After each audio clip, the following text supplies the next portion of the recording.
Good morning, guys. Thanks for joining me. It's a little after 10:30 in the morning, and it's my day off. And what do I do on my days off? I crack safes. So I picked this one up probably about 3 weeks ago at a storage locker auction. And basically, I bought the whole locker. I usually don't do that, but it's been getting really hard to get safes lately. So I went ahead and bought the whole locker. Actually sold the rest of the locker to a buddy of mine that does them more frequently, and he picked up everything. He's going to go through it because I just wanted this.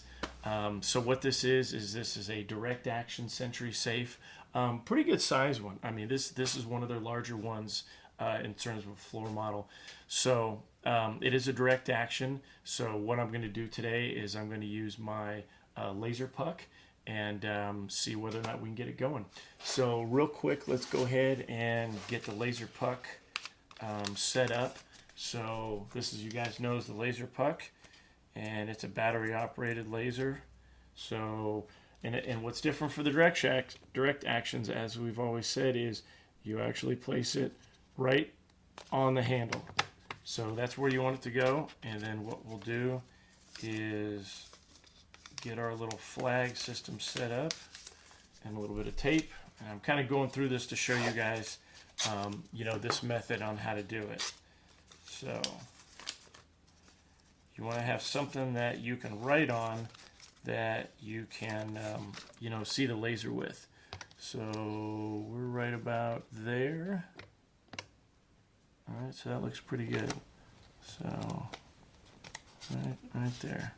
Good deal. So this should be able to be picked up from this camera, and you can see it's got its placement right there. So what we're going to do is go ahead and move it, and we're going to use just a little bit of pressure on there, and we're going to mark exactly where that laser is, and it's right there. Perfect. All right. So first thing we do for direct action is we go ahead and figure out what the third wheel slot is. This one should probably have between 8 and 12 false indications, so we're going to go ahead and figure out what that is right now. So we start at 0, and we put a little bit of pressure on the handle, and we just start slowly turning the wheel, and right there. So you saw the actual wheel go down, and that stopped right at, looks like, right at 16. So 1, 2, 3, and 16 is 1. And then what we'll do is lift up the handle, go a little bit past it, and then put more pressure on the handle, and then we do it again.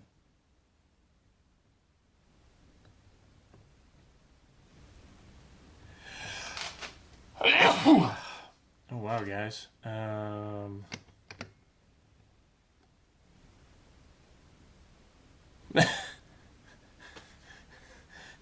If this only has one indication, that's kind of, oh my gosh, guys, this has one slot in the third wheel, so that's the only slot. So the last number is 16.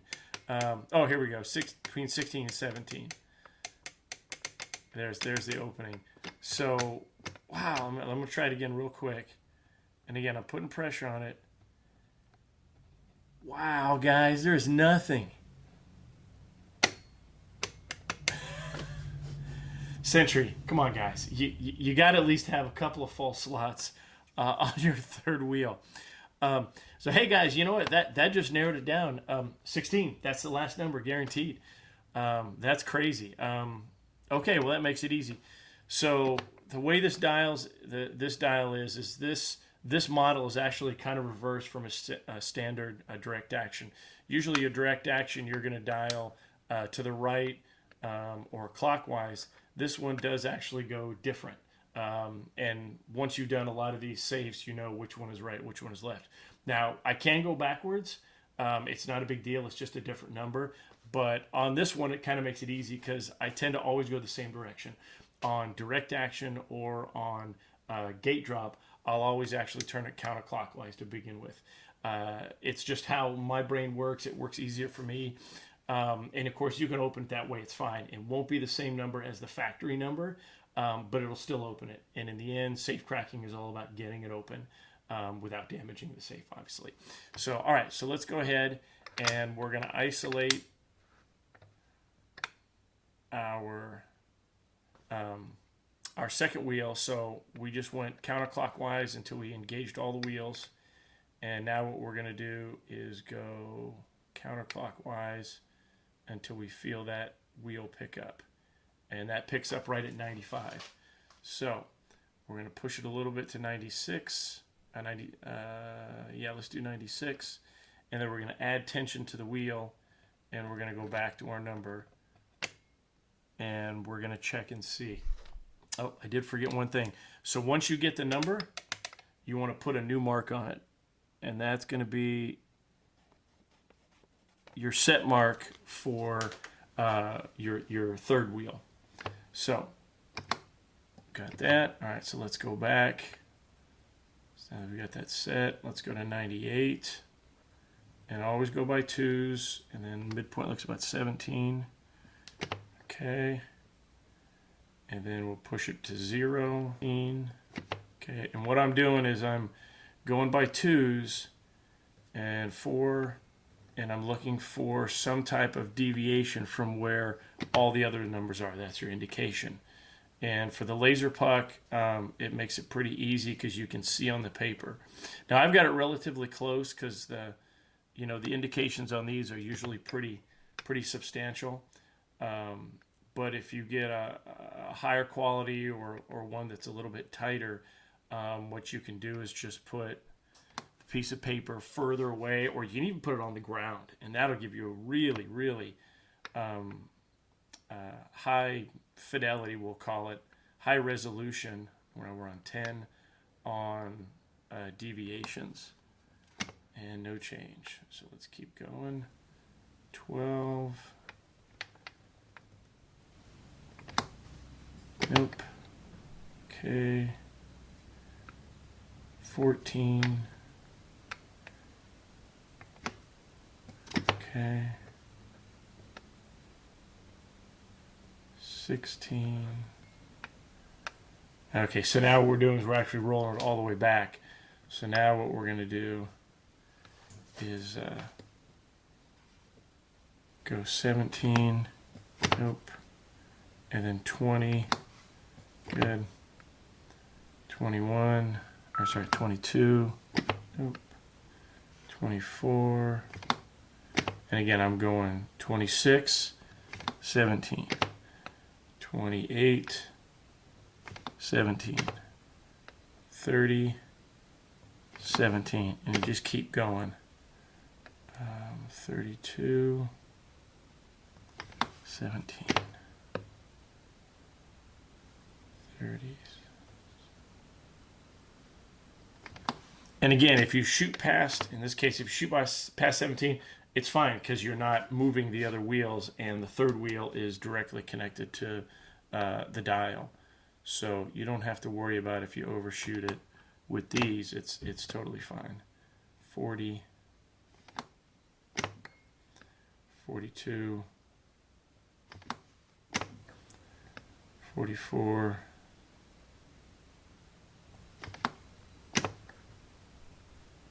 46,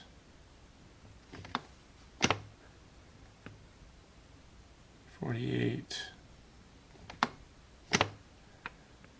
50,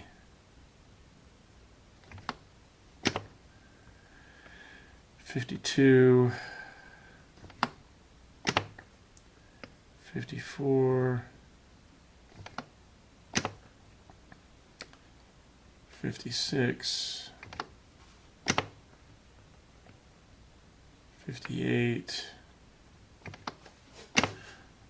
Now, the nice thing is these are very, very consistent. A lot of times you get 60 little deviations depending on imperfections in the wheel, if they're oblong or something. 62, 64,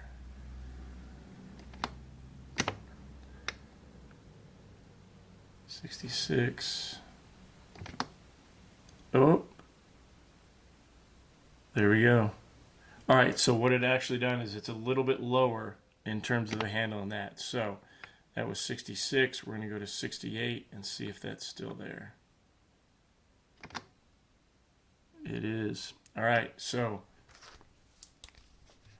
we write down 66 and 68. So, you know, if that's our best indication, then we'll actually probably go 67, go right in the middle of that. So let's go ahead and go to 70, and let's see if it disappears. 70. Yep. All right, so that's confirmed. That's a good indication. Same. And it wasn't much. It wasn't a huge, you know, it's not like it's an 1/8 of an inch. It's more like a 32nd of an inch. Just a little bit lower than all the rest. 76 that you have to look for. There are some that are substantially bigger. They'll be really easy to notice, but it always varies by dial, by safe. 80, 17, 82,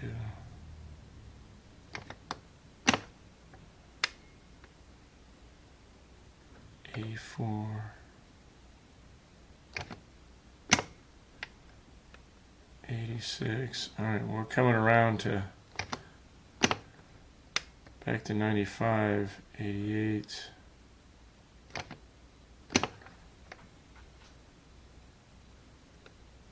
90, a couple more. Let's see if we got anything. Don't give up. Run it all the way through, because you never know. You might have one just at the very end of.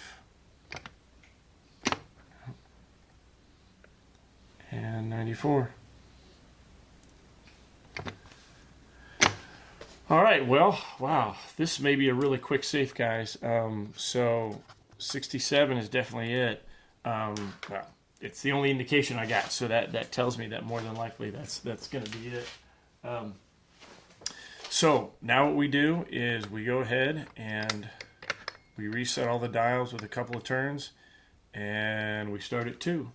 So 2,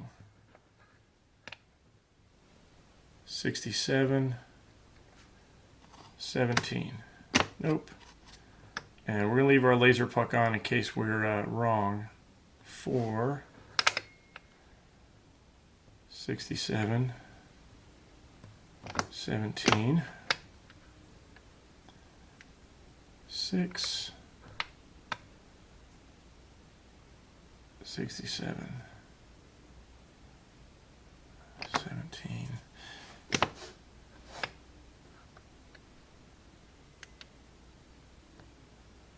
8, 67, 17 makes me think that it's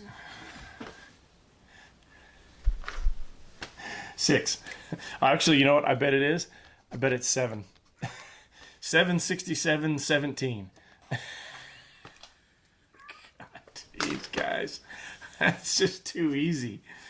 Wow, okay. This is the fastest. That was like 15 minutes, guys, with introduction. That's ridiculously fast. All right, so I know, Artie. Hang on, bud. I'm working. All right, guys. So that's it. That's what it takes.